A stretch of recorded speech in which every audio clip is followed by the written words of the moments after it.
It's very like Egyptian, like with all the triangles and stuff like that, don't you think?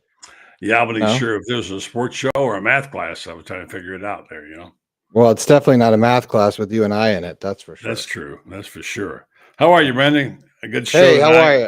I'm How doing are all you, right. Dad? I'm doing all right. I know you've been to a soccer party and all that. I've been watching Gator basketball. Gators win tonight. We'll talk with David Whitley about that. Our guys will join us.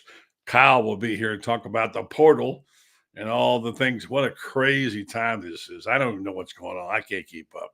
And then our man Loren Meadows will be around. Always good to hear from Coach Meadows, get his take on things. I can't figure out what's going on, but lots of rumors about assistant coaches. Yeah, all over the internet. There are some rumors about assistant coaches. There's all sorts of other rumors. But but since I've been away in my absence, you've forgotten to tell the people that welcome to the big show. This is the Buddy Martin Show, and you are watching it on YouTube. And the way that we continue to be able to bring this free content to you is by those who watch the show and subscribe. There's a little red button at the bottom right hand corner of the screen. Hit the button, hit subscribe to this show. It's free, doesn't cost you anything, and it makes us a couple of bucks, and we really do appreciate that. Okay, buddy, are you ready to get the show started? We've had some good shows lately. A lot of folks gathering, coming on the first time. So let's welcome them aboard and get going with the Buddy Martin Show. Okay, we'll be back after this. Yes, it's time again for Buddy Martin. Call him up and tell him what you're thinking. But be kind because he's doing the best he can. Better, stronger, faster. Mama says that alligators are ornery because they got all them teeth but no toothbrush. Hey, what if the voice calls while you're gone? Take a message. Bye. You ready, champ? I'm ready for this my whole life. I'm incapable of small talk. But that's why you love me, right? Kind of intimidating to be in the presence of so many great athletes.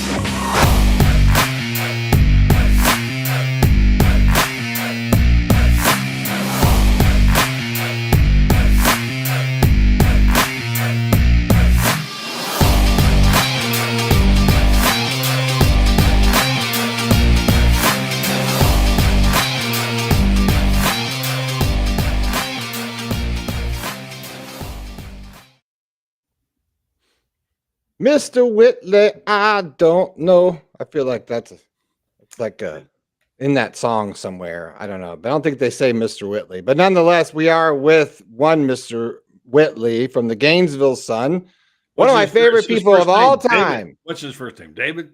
Is that his name? I wouldn't call him by that. You raised me better than that.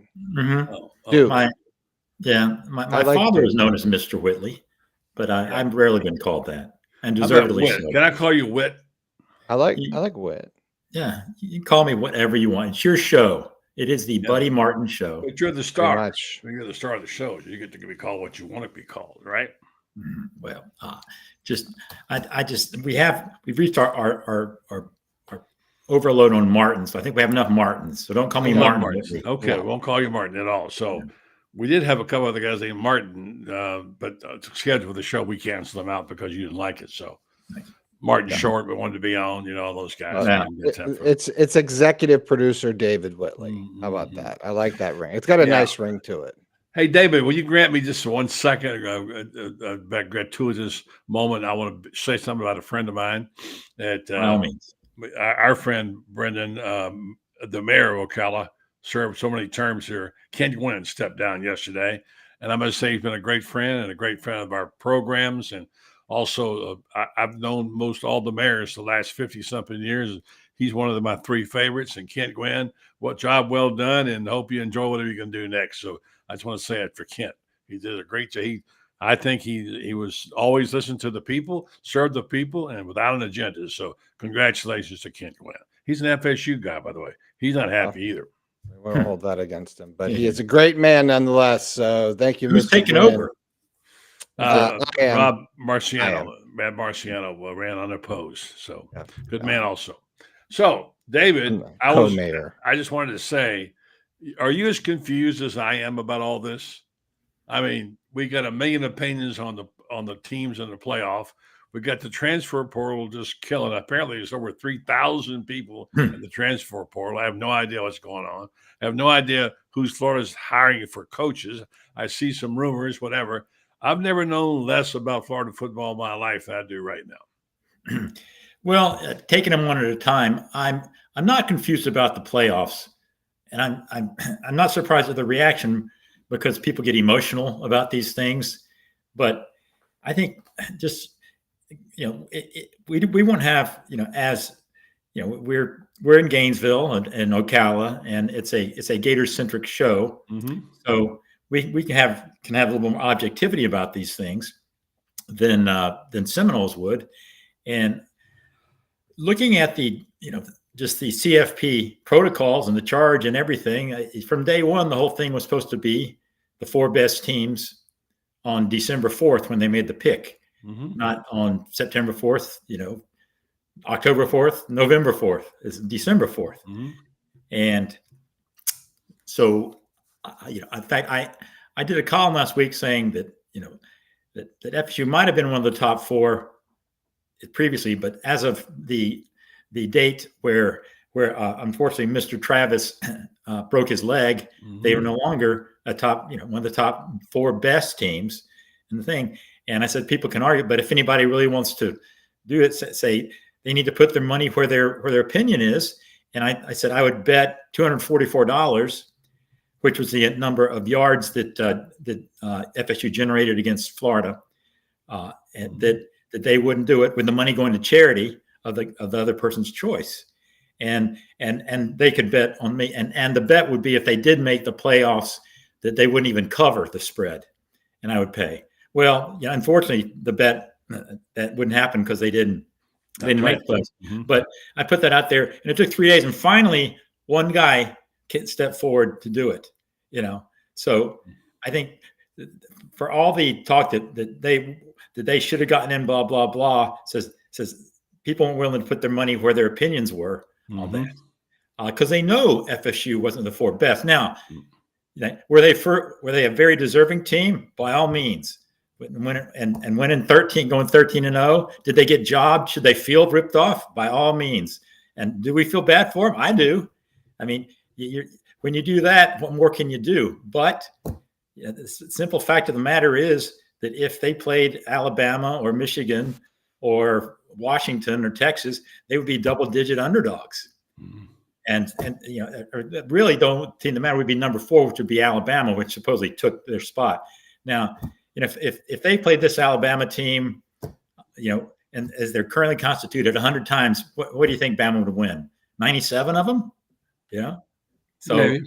Current team, yeah. It's Saban, so it's probably 98. He always figures out to win it. So it's just too bad, and all the caterwauling I've heard, it's understandable, but people say, but when they were told if they went 13-0, and people always say you're 13-0 and you win a Power 5 conference, you're getting in. I don't recall anybody ever saying that. It's not in the rules. I mean, if Georgia had won, because there were 5 Power 5 conferences, if all had gone undefeated, somebody wasn't going to get in.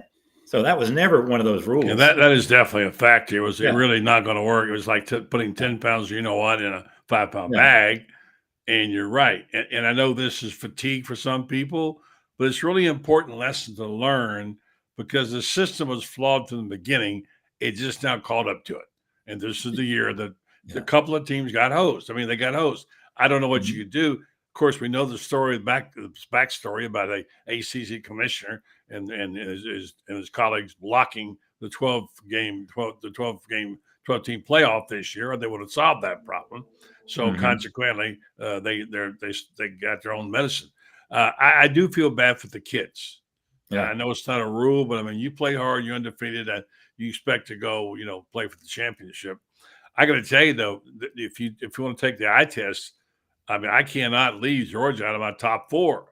And instead, they got into a play-in game with Alabama, and Alabama got to play in, and Georgia dropped from 1 to 6. Yeah, I mean, I don't get that at all. But they're still one of the top 3 or 4 teams in the country, don't you think? Oh, without a doubt. Yeah, I mean, if you went strictly by eye test, I think you'd have to go. Georgia. Washington would be in there, but I admit I haven't watched a lot of them, but what I have seen, it's been but they beat Oregon twice, which so their credentials are they should be in there. Michigan is it's I don't know how you keep them out. Bama what they've Texas, goodness, I mean once Georgia lost and it just meant Texas was getting in. If Texas went and Bama was getting it, it just somebody was going to get hosed, as you said. Yeah, and Brenda, it's too bad. I mean, I feel badly for FSU, but I'd have felt badly for whoever got hosed. And you're right. You're right. Yeah, there wasn't. It's a flawed system, but there's a system that isn't flawed. Even next year, someone's going to be arguing about. Well, we should have gotten to 13 instead of 12. First 4 teams get buys. They're arguing about that, right? Listen, Liberty got hosed, so I don't want that's how I feel. All right. I mean, screw FSU and Georgia because I don't want to say anything nice about either one of those teams. So I will say that FSU. What's Liberty's mascot, by the way? Do we know? The Flames, right? That's a good name. Solid name. Is it the Flames? I think it is. Statues. Yeah. The statues? Liberty of statues. Liberty of you got us there, David. That's a joke. That was my dinner table every night. It was full of these jokes that it took me a second. We call it he's setting you up. He just slowly sets you up and then bang with the zinger. Zing right away. You know what the favorite play is. Easy enough. Yeah. Statue of Liberty. Right. Statue of Liberty. Okay. There we go. See, David gets it. David can play at my dinner table any night. He gets it. Yeah. I want to just say one serious thing about this and move on. I will say FSU drew a bad hand, and there's unfortunate for them. But if you use the eye test, which is what they tell us, use the eye test, I don't see 2 teams better than Georgia. So if they say they want to get the 4 best teams in, they didn't get the best 4 teams in. But the rules don't apply. Oh, sorry. Wait a minute. The rules are that you judge the teams over your eyes. If you do, you cannot leave Georgia out of the top 4 teams in the country. Cannot. And so that's flawed. And so I don't know. And the other thing that bothers me, and I'll just get off the stump and go on to other things, but you look at Florida State and you say, why did they not make it? Well, you can say their schedule or the conference, I grant you. But some of the arguments that people are saying was, well, they weren't going to win anyway. They didn't have a quarterback. You can't make those prejudgments on the team. How do you know? There's things do happen, and then if you're gonna overcompensate for their inferior material, then why not you overcompensate for Georgia's superior talent? You see what I'm saying? You say, well, they're not good enough to make it. Well, Georgia's good enough. They didn't make it, so I don't get it. Anyway, I don't know. I think it's an excellent pairing. I think they got it right from the standpoint of Nielsen ratings and TV, which is what they sold out to. And I get it's about the money. But, Michigan, Alabama, Washington versus Texas, we're all hoping to see Alabama play Texas in the finals. So I think that's good. Alabama, rematch. That'd be good. At this point, anybody but Michigan is my thing. Well, here's another thing. Michigan, they penalized FSU for their quarterback, and these guys didn't have a coach for 3 games. 6, actually, because he missed the first 3. Right. The last 3, I meant. They didn't have them. So, I mean, what does that count for? The fact they shouldn't even been allowed to compete based on that. So they're not consistent about it. Anyway, enough of that. People are probably bored with it. But have you guys ever looked? Have you ever looked up like the actual process of the whole thing? Because I was looking it up today. So like how do they come to the committee goes through steps to come up with their rankings. Step 1, each committee member comes up with 30 teams that they think are the best in the country. If 3 or more committee members pick a team, they stay under consideration. That's clear as mud. Next, each members pick who they think are the best 6 teams in no particular order. The 6 teams that get the most votes make up the pool for the next ranking step. Third, each member ranks those teams from 1 to 6, with 1 being the best. Based on those rankings, teams will get points. Teams ranked number 1 will get 1 point. Teams ranked number 2 will get 2 points, and so on. The 3 teams that get the fewest points become the top 3 seeds. You lost me a long time ago. Well, it was. They come up with 30 teams. Each members pick who they think are the 6 best teams of the 30 that they've come up with in no order. And then third, each member then ranks those teams from 1 to 6, with 1 being the best. Based on the rankings, teams will get points, and I said you all that stuff. Yeah. And there's 13 people on the panel, and the committee takes several things into consideration when picking the rankings. They include conference championships, strength of schedule, head-to-head results against common opponents, head-to-head matchups if they've happened, and more, like the and more part. So there you go. That's one of those factors is injuries, as they say, and that obviously was a big factor, as they said, when it came to FSU. But what I find amusing now is how it's become literally a political football, and all the politicians getting and politics are jumping in, and it's amusing that Donald Trump blamed Ron DeSantis for not lobbying hard enough, or as he called him, Ron DeSanctimonious for not lobbying hard enough, and then today DeSantis says, in next year's state budget, he's setting aside $1 million to help FSU defray any litigation fees that might come of this. Oh, boy. if they decide to sue. Oh, I saw that. I saw that article. Committee.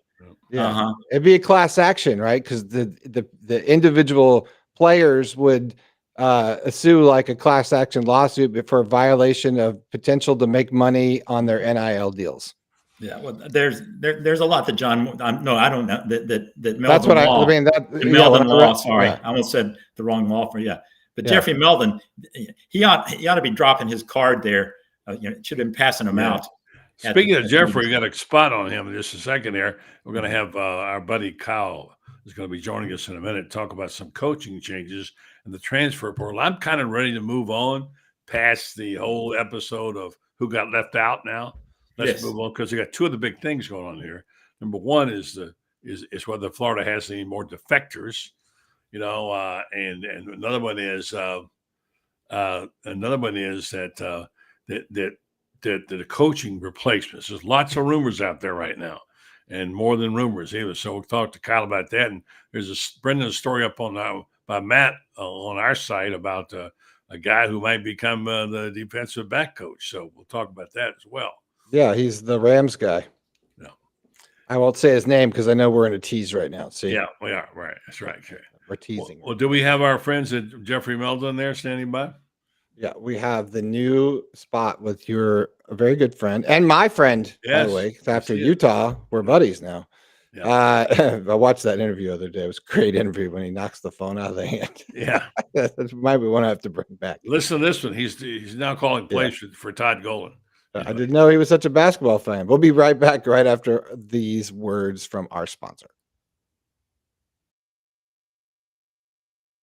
Jeffrey, look forward to a great 2024 and being together with you and your wife to celebrate some special occasions. Yeah, and buddy, I want to tell our Gator fans out there that Todd Golden is the real deal. Okay. In 1 year, he's put together this really tall team that's going to out-rebound just about everybody that they play. They've got some great shooters. We got 3 or 4, guards in there that are awesome. Yep. And I predict that the Gators are going to be a ranked team by the end of the season, and that you wait and see. They're going to make some noise around March Madness. Sounds exciting. You'll be right there to report from courtside. Give us the inside scoop, Jeffrey. Yeah, and January 6th is Melden Law Day. We're playing Kentucky at the O-Dome. It's Melden Law Day. We've got special shirts for everybody. Giving stuff away again, like you do all over the place. You're giving stuff away. But it's going to be it's Kentucky, buddy. What do you got to say? What are you going to do? Be a big night. The home game against Kentucky is always the big game of the year. Maybe I'll come sit with you tonight. So Okay, January 6th, buddy. All right, Jeffrey, have a happy holiday season. The best to you. And don't forget, Melden Law, they do not back down. And they wish you a happy holiday season. Yeah, happy holidays to everybody. All right, thank you, Jeffrey. Jeffrey Melden there. Loving tonight's basketball game. Gators win over Merrimack, 77-57. Big night for Clayton. And we've had a good defensive night, good rebounding night. Slow start. This little team, Merrimack. David, I didn't ever know. But they took them to the mat first half. I think we had about 1 point. But let's switch gears now and talk about the portal, about what's happening to the rosters all over the place. This guy's been following it pretty closely. He's in a sick bed. He's back now. He's back. He made a steal. Kyle Curtis joins the program. Hello, Kyle. How we doing, guys? Hello, Kyle. How are you feeling? You got a cough? Yeah, I'm getting better. The throat's still a little bit sore, but I'm on the mend. I'm on the mend. A little bit stuffed up, but what did you have? Was it like RSV, COVID mixed together portal with like fever? I think they portal fever. Yeah, yeah. No, I just had normal flu, or I think it was A. It's been circling around. I feel like everyone in Gainesville has been getting some form of it. Sorry you're sick. I know it's been going around a lot. Glad you're back, and thanks for playing with pain and doing some good work there on the. Catch us up on the portal. What do you got for us? Yeah, I mean, there's been numerous. I think we're up to 11 players who have entered now from Florida. That kind of sits us. I think I looked at it earlier. We have the 11th or the second most people in the SEC in the portal currently. But I mean, the guys who have entered, I guess you could say we could have predicted that they were going to enter the portal. Names like Max Brown, I guess, Jonathan Odom, Kamari Wilson, a lot of these guys who, kind of saw their playing minutes diminish or didn't really see much of a future. But I think what we're seeing now, especially across the whole college football landscape, is, it's not always these players' decisions to always, transfer. A lot of the times it could be, you're doing these exit meetings and the coaches just don't see a future for you within the program, or, they think that it's you can't play here. Yep. And well, that goes for recruits too, because I think that's sort of what happened with Kendall Jackson, right? Or that was the kid. Yeah, because he didn't flip. He just put his name back in the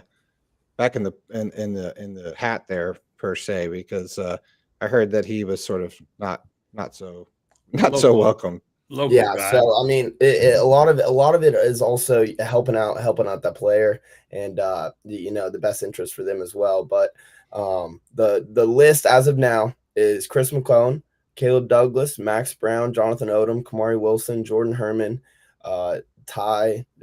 I'm just gonna say Ty Bowman because I don't know the middle part of that. Tabo. Andrew Savannah, Jadarius Perkins, and Jalen Farmer. So I would expect a few more to add to that list, but Billy Napier's been in contact with a lot of people in the portal as well. Well, according to friends, they had to get loose 15 guys to make room. The roster is too fat, so that's what he says. And that's not the ones that concern you as much there, but the ones you're worried about are the 2025, 2024 class. They've lost a few of those too, Kyle. I think they've had like 3 or 4 people who decommitted, which was bound to happen. But what do you make of that? Yeah, right now I think the number one thing for Billy Napier is, with the departure of Coach Sean Spencer and Corey Raymond, you're gonna have to fill back up those spots because what you're seeing now is, we got, for example, Xavier Felsame, 5-star guy. I think number 2 safety in the nation. He's on the biggest flip watch right now. And, we don't really have we have a leader for defensive back coach, but we don't have one in place. So I think in order to, manage the fire from what happened this past season, you got to get those guys in there and you got to have them believe in the system that you're running. And at the end of the day, have them commit to what you have going on at the University of Florida. I don't know what we can say is going on, David, because I was told today by a guy who's very knowledgeable. This is Florida's running out of money. The NIL money is drying up. Heard that for a while. Well, this is recent, and I don't know this. I have no way of saying it's accurate, not accurate. Everything is in rumor. This goes against everything David and journalists we ever were taught about what to say, but you have no sources and you have no information. Unfortunately, yeah, my NIL money sources are not good. You hear the same rumors, yeah, that the 2 or 3 really big money guys, they've met with them and they, saying, that they're not an endless piggy bank. There needs to be more funds in there, and that's just the way it is now. And you can't, unless you have just some crazy billionaire who doesn't care. I don't care. You're run of the mill, Gwyn millionaire who has 300 or 400 million. And after a while, they're just sort of tired of writing checks. He says you need more people to step up if they really do it. And now, I was just wondering if you guys heard about the story about 8 hours that came out ago, what I read on ABC News about the NCAA president, Charlie Baker, proposed rule change Tuesday that would allow D1 schools for the first time to pay their athletes in ways that are not tied to educational resources. So basically the schools can pay athletes directly. Yeah. Oh yeah. NIL money to pay for the scholarships now. Yeah. That is a tectonic move on the that opens up a whole new world. That's a whole nother deal. I think that's been the problem. They ain't happening. You gotta eat what's on your plate first before you put the whole turkey. Well, David, I want to hear the rest of what you say, but don't you guys think that a little bit? It's because the corporate sponsorship hasn't really been massive. I mean, the way to pay these guys is you got to ask for the money from boosters. I mean, the system is certainly flawed because they can't run out there in the middle of the swamp and say, "Hey, buy a Coke," right? They can't promote themselves in a uniform. They can't use that on social media. There's all these different rules, right? So to me, it just seems like NIL, as far as the corporate backing being there for the individual, is not there, but the price tags haven't gone away. In fact, they've increased. This is going to put more onus on basically just the bottom line, because a big part of what he's proposing in this plan is just that basically schools can be the NIL now. It'll get rid of the third party. And basically, they won't be called employees, but they will be paying. Schools will now be paying players, and they will dance around the semantics where they won't be actual employees, or so they want to happen. But why I say it's tectonic is for the first time, the NCAA is not sitting back and being reactive to things. It's being like Davis is being proactive and saying he sees what's coming. He sees what's already here. That players are going to get paid commensurate with the money that they're generating. The money they're generating is gone through the roof, and so the only way, they may even get into revenue sharing at some point here, but he wants to get the NCAA together, so he's letting what everybody's been clamoring for years, that the top 40, 50 teams that have no real working relationship or commonality with the rest of them, they got to do their own thing. And the price for getting in is going to be about, if you want to be in that group where you make your own rules, you have to pay what I think $30,000 a year per athlete to get in, which would be anywhere from 6 to 10 million, and basically you're in the Super League. And so I'm sure that the 4 power conferences will get in, but after that, they're going to make their own rules and do their own thing. And, they just want to, NCAA's main thing is just to keep the basketball tournament going, keep all these other schools in line and playing together with basketball, because the NCAA basketball tournament is, the big cash cow that keeps the NCAA alive. And that's what this is modeled after. Yeah. Yeah.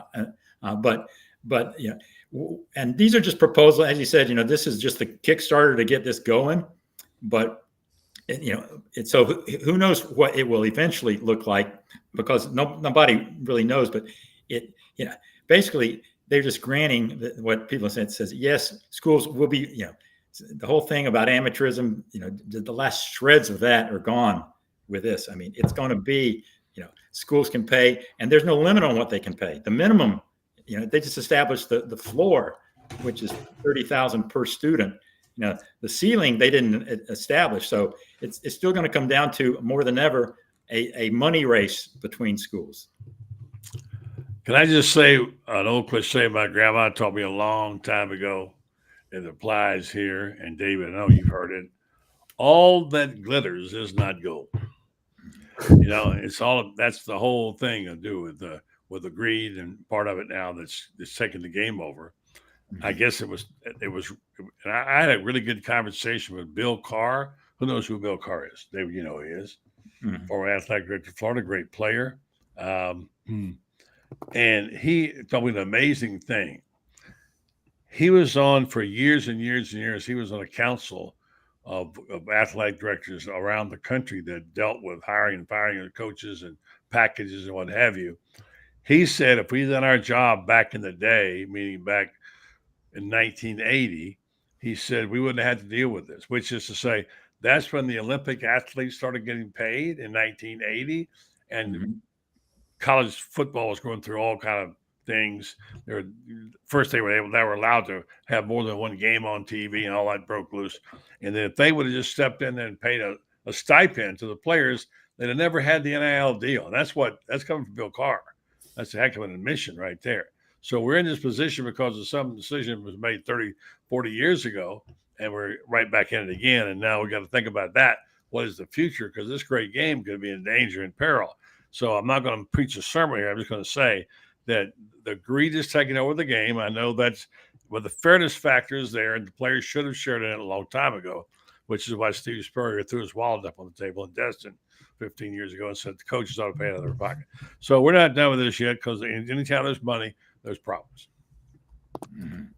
Yeah, and of course back then, when 30 years ago, I read we're like, well, before this all really you can trace it to the Supreme Court ruling in '84, where it opened up the TV spigot. Right. Before that, remember there was one game a week, and then because I remember reading like back then, I think Ohio State was getting $100,000 a year in TV revenue, and then that opened it up, and now every school, now it's like 50 million. Yeah, right. A little bit better. Yeah, for sure.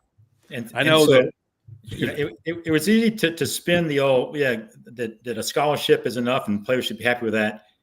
When the school was getting $100,000 a year and coaches were getting $300,000, and a scholarship was more than ample compensation back then. But boy, when it's gone up 5,000% in the revenue, and the NCAA and under the dinosaur leadership of Mark Emmert, who's the train was heading down the tracks and they just let it come and run them over. Yeah. All right. So I think we have to get into the subject quick. Loren was around the corner, and I believe it looks like Kyle is fading. He's had a long couple of weeks in his exam last night, but you don't look. I mean, you look okay, but well, you don't look like. You don't look like Coco Ka. You look peaking. I've been on bed rest. I've been the flu's not fun. Yeah, probably that penthouse you live in. You got like extra flu. I know. I need to go back to Ocala. I need some loving from my parents. Yeah, he's on a pitch count. Yeah. So listen. Before we go, real quick, I'll throw out these names and we'll go get Loren after this. Coaching replacements. Here's some hot rumors. One of them seems to be more than rumors. Will Harris of the Chargers, right? Looking at defensive back coach, right? Yeah, Will Harris, Chargers. I would say Ed Orgeron. I ain't buying that one. That's fine everywhere. Ed Orgeron, defensive line coach. What do you guys think? No. Yeah, me and Matt and I were talking earlier about it. We think that or the consensus is that Will Harris, there's a lot of steam, and something would have to go wrong now between the university and him for that not to work out. But that's a guy from the NFL. He was in Washington for a few years, and Washington had one of the worst pass defenses, and then he brought them to top 4 nationally. Made the move to NFL. Younger guy, played at USC, And he's got a little bit of spunk to him. He said that part of the reason he got into coaching was because of Snoop Dogg. So that's pretty cool. And then with the Ed Orgeron thing, I think that would be really cool. For all of us, he was able to coach one of the greatest teams in college football history.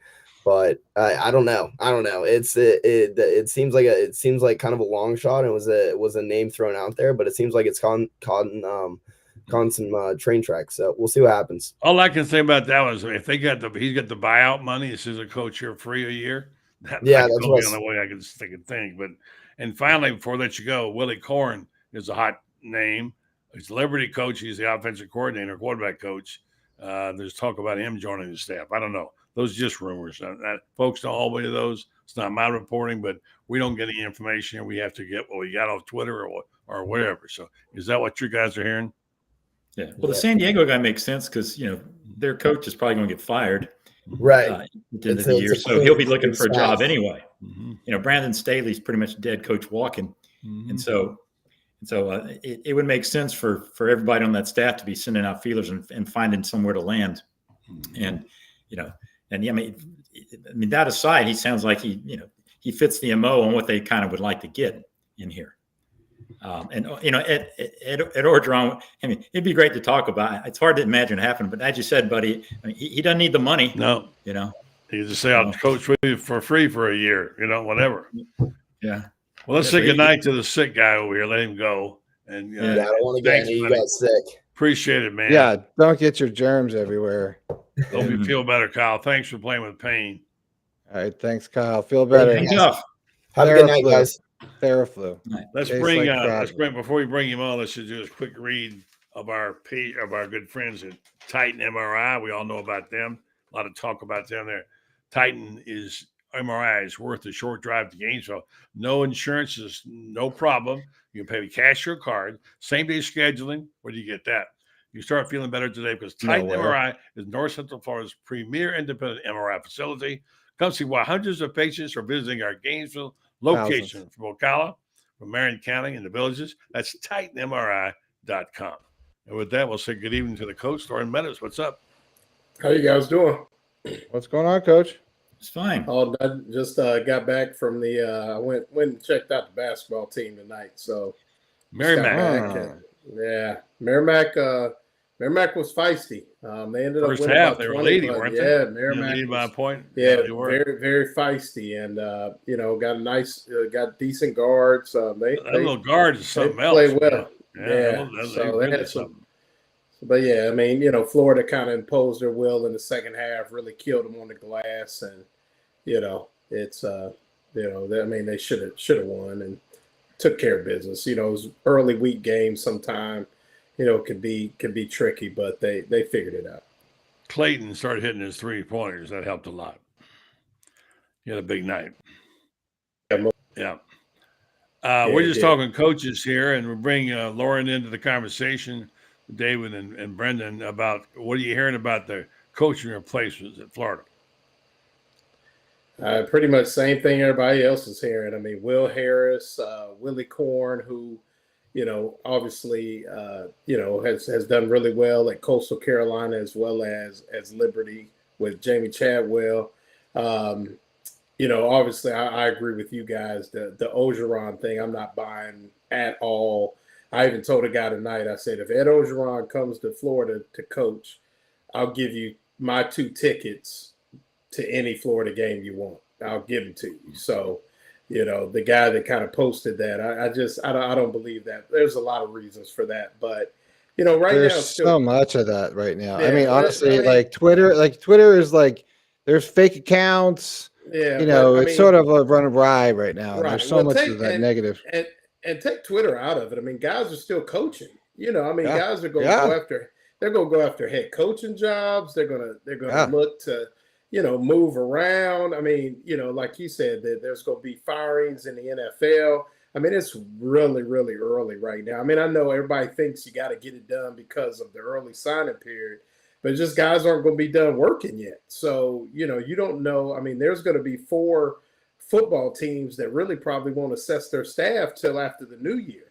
And just because you made the college football playoff doesn't necessarily mean you won't be changing your coaching staff. So, I mean, more than likely you will. Right. Or like, yeah. So, I mean, there's a good and bad with that. Yeah. So, yeah, I mean, so that's what I mean. So there's so many things out there. I mean, and is Florida only going to replace the 2 coaches they lost? Will there be other coaching changes down the road after recruiting and things like that? So, I mean, this is really, really early. I mean, it's less than 14 days since Florida played its last football game. So I think, just pump the brakes. I mean, I don't think you're going to see anybody put pen to paper unless they're already unemployed or done playing, in my opinion. I don't think with Liberty having the biggest game in the history of their program, I don't see Willie Corn going up and saying, hey, we're going to play this game and then I'm going to go to Florida. I just, that's not at programs like that. That's not how it works. So I don't think so. Can we just take a few minutes to think about some things that are not so complicated and maybe to thank some people, like give it up for Ricky Pearsall. His parents and whatever. He did a really nice announcement thanking everybody today. He has, I guess, a year of eligibility left, doesn't he, Lauren? I didn't know that. And, I didn't either. Wait, he has a year left? Yeah. I think we all do because of COVID. But I thought this was his 5th year. He had a 6th year because of COVID. He had a 6th year. Yeah. Everybody got a bonus year because of because of COVID. I'll let everybody in on the secret. He wasn't. Did not know that. he wasn't coming out to the NFL. Yeah. So that's why you have some 25-year-old quarterbacks out there. Yeah, absolutely. Because I think Michael Penix is on year 6. Mm-hmm. So So I mean, but no, definitely Ricky's been a class act since he's been here. Carried himself extremely well. Really does a nice job, even after some tough losses. Signs the autographs, takes the pictures, and things like that. And he's everything that you want in an athlete, college athlete. And I mean, it's going to be interesting to see what happens to him at the next level for a lot of reasons. And because I mean, a lot of good receivers out there are unemployed right now. I mean, it's NFL teams only keep about 5. So I think great letter. I think left everything on the field for Florida. Unfortunately, didn't get those extra 30 or so yards he needed to be the first guy since 2002 to be 1,000-yard receiver. Yeah, I mean that's tough. Criminal. But we can talk about that another time. We'll talk about that. I mean, there's football issues with that, and then there's other issues with that. So we could talk about it. But always is. But I mean, with all that said, I think he's done extremely well for himself. Had a great college career, and I mean he's gonna make it tough on somebody to keep their job at the next level. And so he's coming. So it'll be interesting to see what he does in the. I think the Senior Bowl is going to be really big for him, almost like Van Jefferson was a few years back, where they really didn't know where he was. And then in the Senior Bowl, things kind of elevated for him. And, I'll be really interested to see how he performs at that Senior Bowl. And then the Pro Day will be huge for him as well, because, he plays fast, but, it'd be interesting to see. I'm interested to see what he runs, at the Pro Day. He's a tough guy mentally and physically. I worry about him taking a beating at the next level, because he's not a huge guy, but he is such a good player, and his intensity is remarkable. Mm-hmm. And I tell you what, I love a guy that leaves it all in the field. He left it all in the field every game this year. So kudos to Ricky, and all the best to him. And I'll say this, and David, you can echo it. He's a little bigger than you think he is when you get up on him. Mm-hmm. I mean, he's not. I mean, for some reason he looks kind of small, but he's a little bigger than when you get up on him. He's a little taller than. Yeah, I was surprised.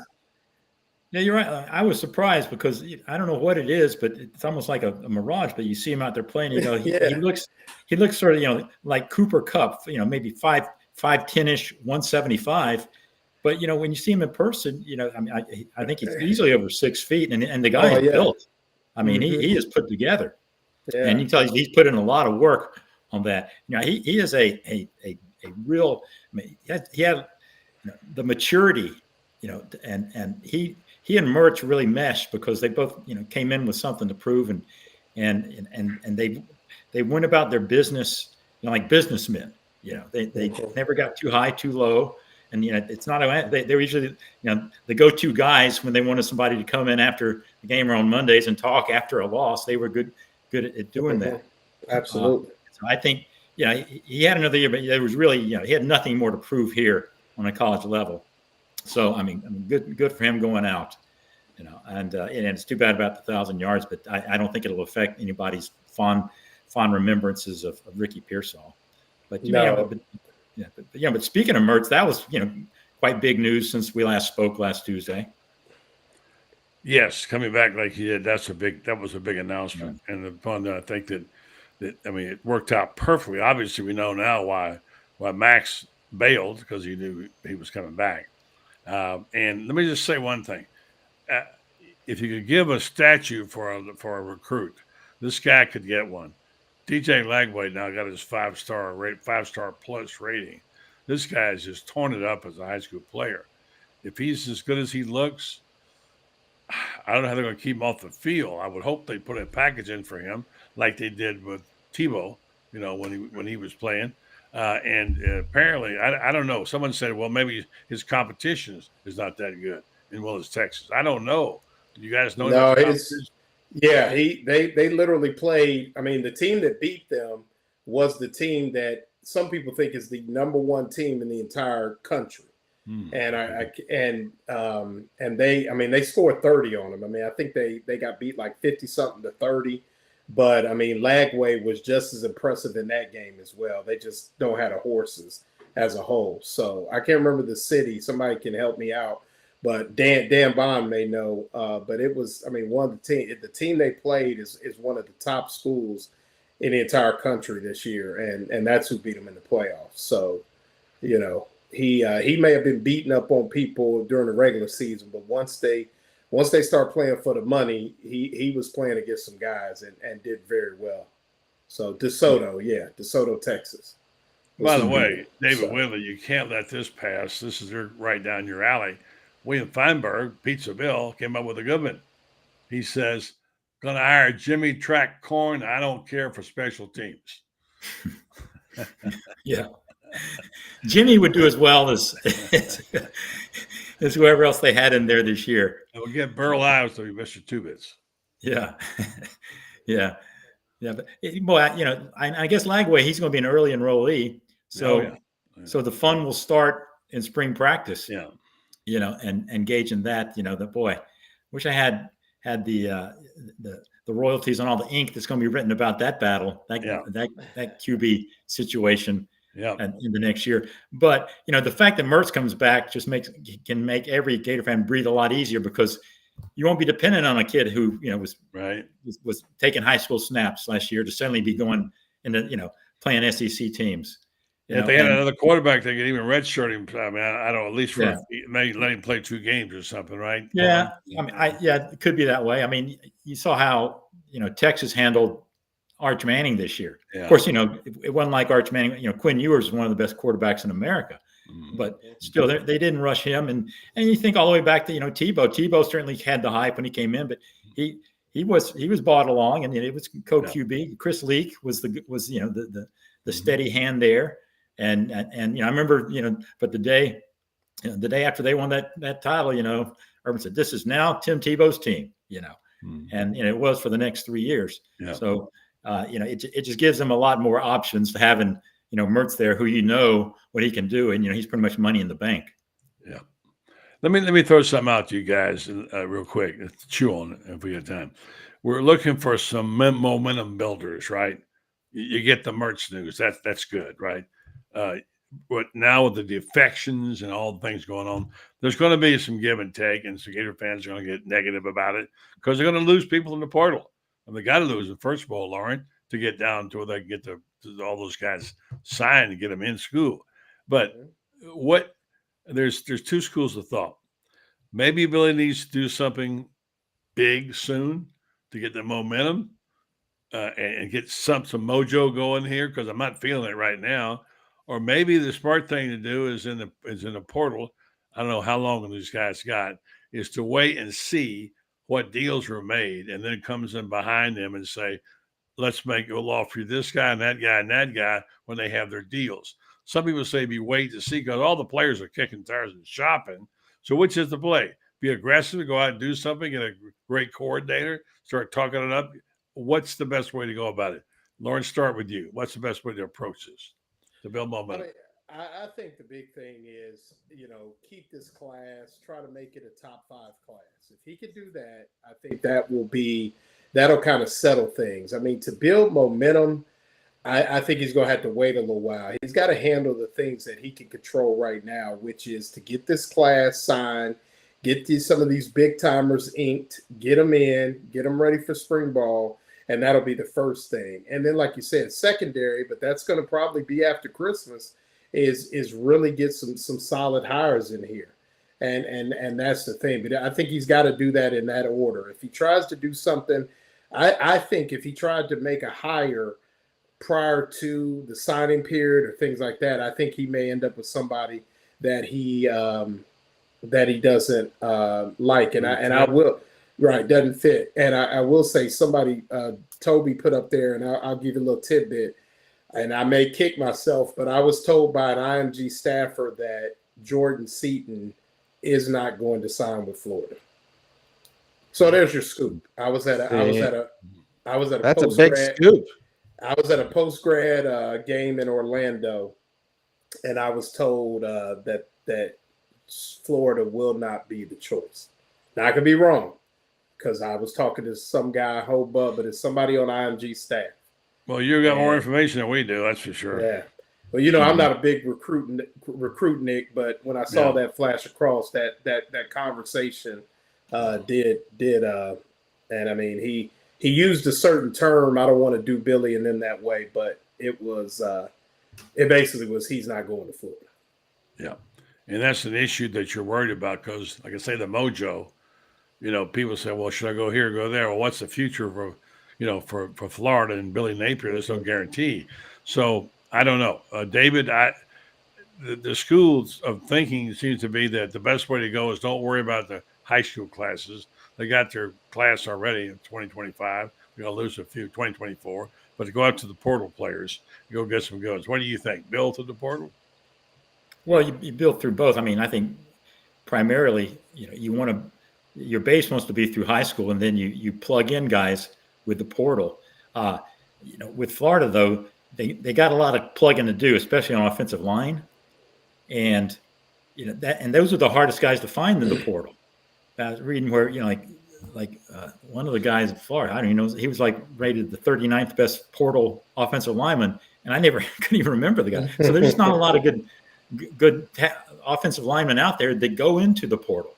And that is, I think, by far their most glaring need of this team. So, I think, whatever it takes, they got to go out there and get a couple of guys, because they may be, there's no guarantee what Mazuka's coming back. I mean, Barber may not come back, and so they've already, some of the depth is gone. So they gotta get some big bodies and capable bodies in there, because we saw how much that hurt them this year, the inconsistent play, and so that would be a learning part. But as far as momentum build, it's hard to it's from a fan standpoint, because there's really there's nothing going on other than in the next month, other than recruiting day, and so if they can hold this together and be a top 5 class, that people.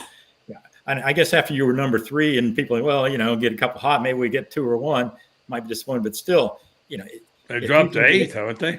Yeah. But if he can keep, they still have a couple of guys, bring in, sign 1 or 2 more, get a good recruiting class, a top 5, 6 recruiting class. That's something to glom on to. I don't know assistant wise if there's anybody you could, when people get excited. I mean, unless suddenly Andy Reid decides he wants to become offensive coordinator. I mean, very few people can name more than 3 assistant coaches right now. I think in college football, they're not the kind of thing that people get that excited about. that generate a lot of. I mean, Ed Orgeron would get people know, but that's more just sort of like National Enquirer buzz talk right now. So it's hard to see that happening, but as far as just getting a lot of buzz and generating a big wow moment, this just isn't really a season, the time of year where you can do that. I saw somebody from Gatorade, the Gator Maid, posted something. I mean, there's so many things people post. Get ready for a big blockbuster announcement that Billy Napier's going to make. Who knows what that means? I don't know. But hey, wasn't it, David? Maybe Brendan, you can remember. Wasn't it Texas that last year started paying $50,000 to offensive linemen? Every one they last signed. year they started this. Yeah. Officially. Yeah. They put the money. That worked out legally. Well. You mean? Oh, right. Yeah, no, NIL money, $50,000. Here's offensive linemen. Here's the thing about NIL, and this is something that I tell people about 5 years or so from now. The problem with NIL is going to be that guys that make a lot of money, and I think Brendan, you and I had this conversation, like return on their investment.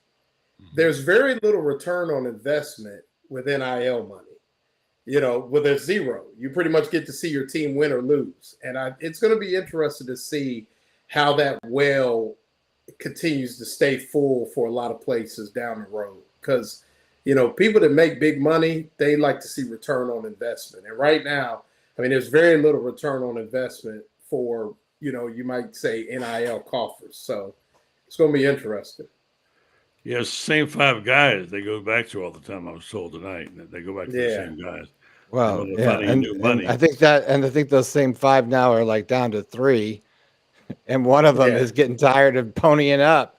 I mean, there's all sorts of rumors out there that has been swirling since Rashada. Right. Well, the fact remains that whether it's one person, whether it's 2, zero return on investment, zero.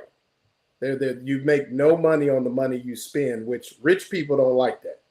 I don't think anyone likes that. Well, I mean, that's for the rich.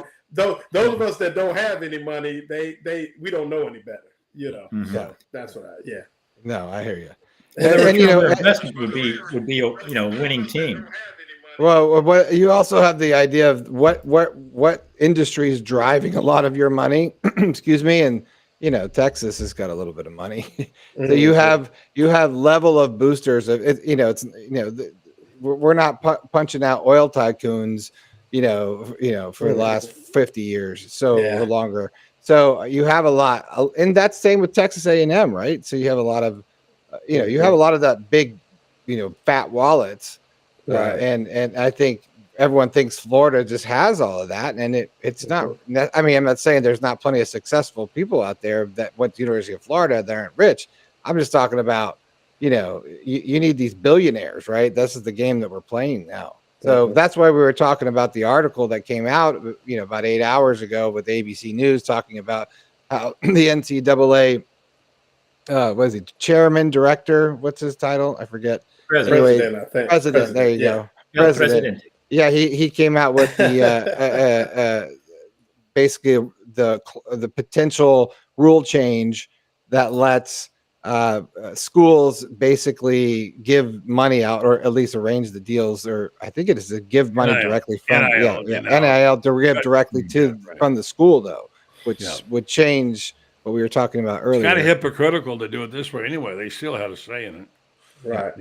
Can I just cut out the charade that they're going through now? Yeah. Can I make another bold statement here on Hell no, you cannot. Nope, you can't do it. Not on this show. Not on this show. Somebody asked, when is our OC coming? Yeah. I'm gonna make a bold statement right now. What kind of first of all, what kind of a bold statement is this? Is this just like, I'm making this because I want to make everyone laugh? It's like it's not bold statement. It's a reality check. Let me tell you what he's going to say, Brendan. There's not one coming. Okay. There you go. I think your OC is sitting at the Head Center recruiting right now, and it's got Billy Napier, head football coach, atop the door in his office. Well, in name, no, but in fact, yes. the offensive coordinator is the offensive line coach. Right. Which, by the way, the sore subject out there right now is they got 2 offensive line coaches. They still can't get it right. Well, right. Well, that may happen. That could change. But I do not think people think that somebody's going to come in here and change the whole system and things like that. I would be shocked if somebody would. I'm serious. I would not bet the farm on that. Y'all can disagree with me, but I wouldn't. I don't disagree with him. No, I think he might bring in somebody who will fit in that system, and he will have the title of offensive coordinator. If for no other reason than there's been such outcry to bring in an offensive coordinator. All right, I did it. But Billy will still keep, be the main chef in the plays, coach your quarterback, and all that stuff. Well, just bringing in a young enough guy that you can pretty much have him have the title, but then, hey, by the way, if I chime in, I kind of veto you every time. You know what? I tell you, they got a good one that they get away whenever Mullen was here. I thought Brian Johnson was really good, and obviously he's doing well with the Eagles. He's up for he's being mentioned. He was an early, maybe for the Chargers. And they were talking about he could possibly get the Chargers job. Yeah, he was destined for bigger things, and I liked him a lot. And I still say when I talk to coaches, I ask them, have you ever seen a program where all 3 quarterbacks take equal number of snaps with the ones during the week? And everybody says no. Well, that's what Brian Johnson did. That's why Kyle Trask was ready when the time came. He was taking the snaps with the number ones already. So I think that's brilliant, I think. Mm-hmm. Well, I mean, go ahead. Right, and if they went to go on, they would have a number 1. They wouldn't even have a number 3 right now, because that gets back to the portal. Right. No. Yeah. So they'll have one. They'll have a walk on or something. Yeah. Speaking of the portal, there's a few names in the portal. Have you guys seen? I don't know, there's 4 or 5 thrown in there today. What's the total number you said, buddy, at the top of the show? How many people? Shane Matthews told me it was over 3,000. I don't know. Over 3,000? Could somebody fact check that? How many names are officially in the portal? That's just from Colorado. That's right out of Boulder. That's straight out of Boulder. It's so weird. Hey, we'll take them in Ada, Ohio, at Ohio Northern. All those guys don't get full rides. I mean, don't let them tell you Division III schools don't give out money. If football's important enough, we'll take them. Like I said, what's the industry driving the money behind? At the school, you could have some deep pockets. I don't take it. Yeah, shoot, I don't. I think there are more quarterbacks who have entered the portal that haven't in D1. Because now, like you saw Dylan Gabriel. I mean, God love it's strictly a cash grab for him because he knows he's going to get probably $3 million from some school.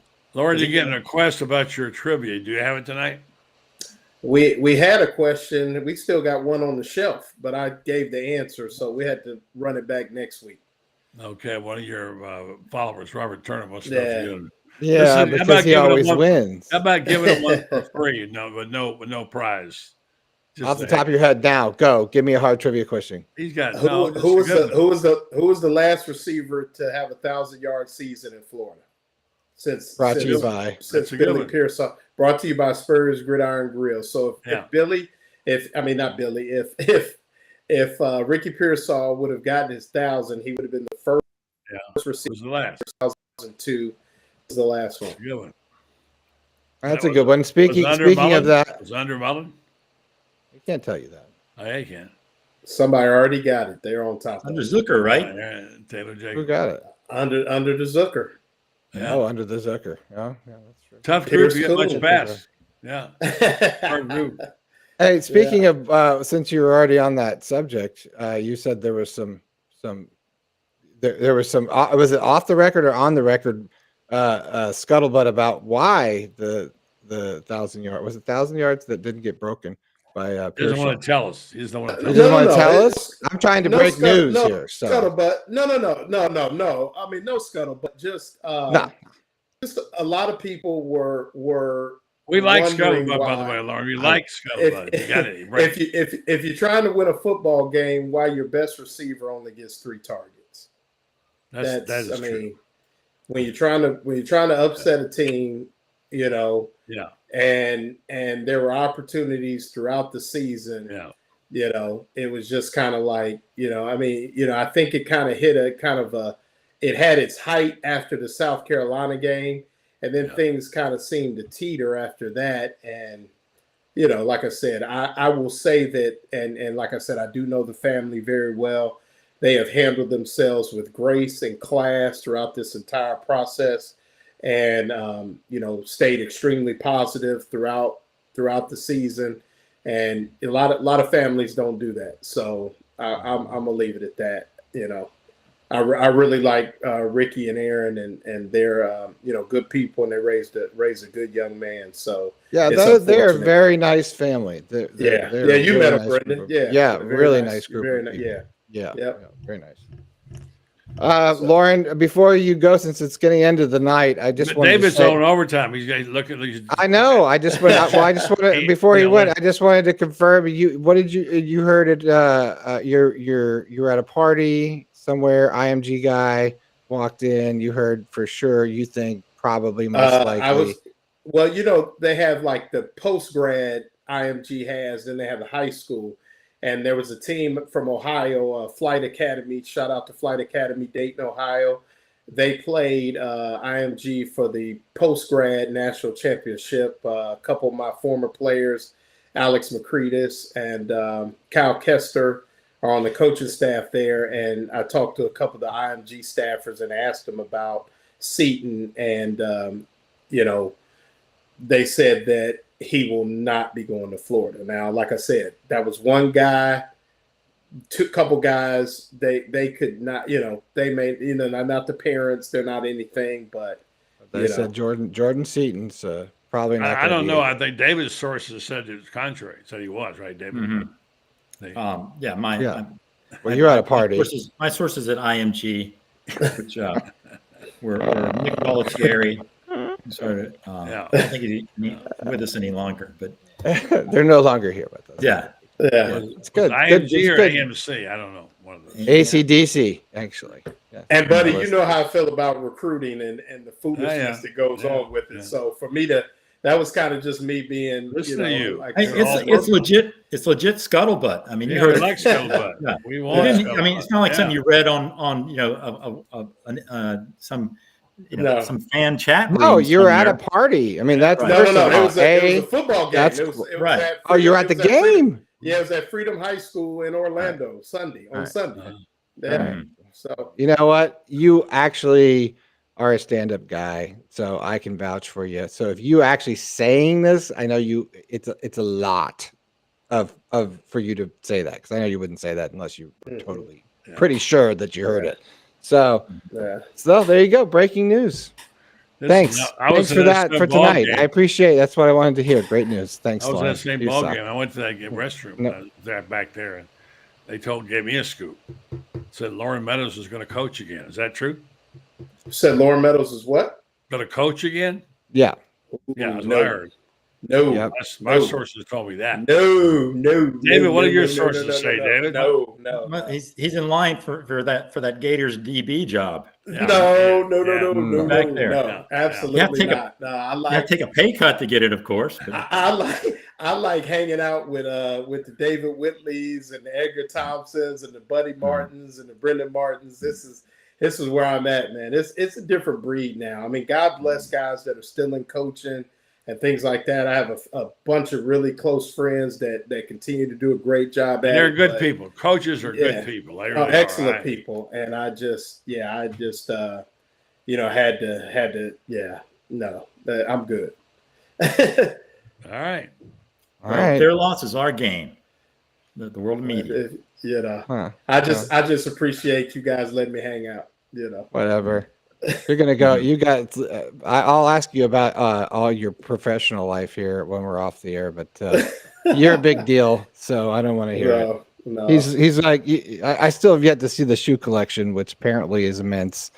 Of all your different, you gotta. Hey man, next week the wife's out of town. You gotta come. All right, I'm gonna do. We're gonna do like a Cribs episode of your new house and all of your shoes for next week. So. Yeah. Loren, let's have a next trivia question. How many pairs of shoes does Loren have? Oh, no one will get it. They won't get it. Kelly Ray's got more. All right, we'll wait till next week. We'll get something in the hopper. But no, I would like to see people guess because I think you'd be surprised. I think you'd be. And are you counting tennis shoes, dress shoes? Count them all, Jack. All of the everything that you line up in your closet, which apparently is all of them. Not the one no, and if you know the number of the ones that are in the box still that you haven't out, I'd like to know the total Robert Turner says 75 pairs. That's not even close. That's not even in the ball house. Wrong. David, what do you got? David, what do you got? Wrong. 4 pair? Shoot, I may have 2 that I actually wear. 4 total. What's your guess? What's your guess on Coach shoes over here? Let's see. I say over 100. I would say. You can't say over 100. Not quite Imelda Marcos land, but if y'all remember her, what she had 2,000 pair. Yeah, no, not 2,000. Okay, you're getting half that. Somewhere between 200 and 400. 200 and 400. Buddy used to say over 100. That's your only. That's right. That's my answer. Over 100. Yeah. All right, I'm not guessing. What's the number, Loren? I think it's 200. 200. Where's your wife? Because she would. I think she'd throw another 100 on there. Yes, I've said 250 up there. 250. Cooley. 125 and 250. Yeah, if you count them all, it's probably close to 200. Lauren, we need to auction those shoes off on the pair which doesn't make any sense. I don't even know why. Let's auction them off. Is your wife standing right there? Marsha's right there. Where's Marsha? Marsha, how many shoes? Well, listen. How many, Marsha? How many? Marsha says close to 300. That's not. Oh, see, I agree with that. See, if you knew Marsha, you would know. Whoa, that's not true. You want to be on the auction off those shoes. Okay. 300. If the house caught on fire and you had to save 1 pair of shoes, which one would it be? Oh, man. Really I have a pair of undefeated. They're special. I do know. They're the special edition undefeated Kobe Bryants, and they're gold. And I've never worn them, and I never will. And that would be the 1 pair. How much are they worth? Now I don't even know. Well, let's bid them up and see if we can get $5,000 for charity. You wouldn't get 5,000, but you might. How much? I mean, they're pretty rare. So that's our job for next year. We're going to auction off some shoes, Loren's shoes, and praise them for charity. He's laughing to hold back his rage. He's like, "You're not touching my shoes." No, I would for charity for a good cause. See, I know you would. Breast cancer, for instance. That's a cause dear. Well, maybe it's for when we get Spurrier and Meyer together in the spring, right? We're doing the big. The big talk with them. Maybe we'll auction off a pair of shoes. We'll have a goal. You get $5,000 out of 1 pair of shoes. Guys, we're overtime, and I'm David Walsh's Milk and Cookies. He's got to get up early tomorrow morning. All right, we say goodbye to Lauren, and there goes and Mr. Whitley. David, Milk and Cookies. Thank you. Great job as usual. I just want to say that I want to relate that I also was inspired, like Buddy, to get into writing by Snoop Dogg. So. You were. I've heard that. David Doggy Dog with Doggy Dog. Wow. You have to just go bow wow wow yippee yo yippee yay. If you could do that, then you're probably have been trained. Yeah, he was my hero. Yeah, I always suspected it was not. Hey, by the way, Snoop doesn't smoke anymore. Big announcement came down. He no longer smokes. Brain is pickled. The left-handed cigarettes. No more Chiba in his life. Yeah. He has gone on the straight and narrow. So there I'm you sure go. feel better about that now. All right. Good night, Mr. Whitley. See you next week. Good night, fellas. Good night. That's David Whitley. Check him out. I always ask him what he's writing about, but we're about overtime here. All right. Let's talk about our friends here at Renstar Medical Research. In a day and time when there's not a whole lot of loyalty around the world, I want to say I salute these people for the loyal people they are. They've been sponsors of our show for over 6 years, long time, and they in addition, have their great citizens of Ocala, downtown Ocala. They have this the center down there of clinical research, which is first rate. They have cutting edge research, which go on the trials and Alzheimer's and psoriasis and osteoarthritis, migraines, fibromyalgia. The reason they do this, they want to know exactly what's going on in our community in this area, so they take those results and give them to companies like pharmaceutical and biomedical companies who can also help us address the issues of the illnesses that we have right here in our community. Renstar Medical Research has been doing this since 1998, and they've had over 100. They've had over 700 clinical research trials. So if you want to get involved in it and get compensated in some cases for time and travel, go to renstar.net and find out how you can do that. Renstar Medical Research, seeking tomorrow's answers to the health questions of today. By the way, we'll tell everybody really quickly, buddy, I'll do it and you can say goodnight. Good night, Dad. Good night. Sleep well. Love you too. Want to tell everybody real quick, we are still paid and taken care of by our subscribers at our wonderful Gator community. Check it out at gatorbaitmedia.com. Buddy Martin Fransbeard and Loren Meadows and several other people. Several other people. You're knocking my camera. And several other people. This is my daughter Stella. But several other people right there, and it's a really good spot. We've got breaking news, all sorts of things. Doing a lot for Gator community and doing more in the future. Check it out at gatorbaitmedia.com. Right now, we're still running a special special code, right, Stella? Special code winning. If you put in winning in the discount area on the way out on your all access annual membership, you will receive 20% off. It's a pretty good deal. Probably going to run it to another week or two or so. I've been running it off and on. So check it out. Just click on that link right there. You keep knocking the camera. I love you. And yeah, that's about it. Thanks for watching the show. Of course, as always, check us out tomorrow night, Thursday night, which you'll have Thursday. Yeah, you need to read the schedule, but yeah, Thursday night there will be all sorts of the Orange and Blue Bloods. I don't know if Ben's going to be on. I don't know who's all going to be on, but it's going to be a good show. Always is a good show. So that is it. Thanks for the show. Make sure you subscribe. Make sure you like. Make sure you wish Stella good luck in the soccer jamboree this weekend. That will be back down in Claremont, where she's I don't know who they're taking on. Love and prayers and likes and love. See, we got a little thumbs up, Stella. Thanks, everyone. Thanks for liking the show and loving the show and supporting the show. And make sure you subscribe, because there's good 30 or 40% of you are new here. Hit that subscribe button, the little red YouTube button in the bottom right-hand corner, and subscribe. And as Stella says, make sure you turn on your notifications for YouTube. Apparently, if you don't do that, you don't get the notifications on when we're live, and that would be a terrible thing. Okay, I've talked way too much, and now this kid needs to go to bed. So thanks for watching. Make sure you watch tomorrow night, and as always, go Gators. Go Gators.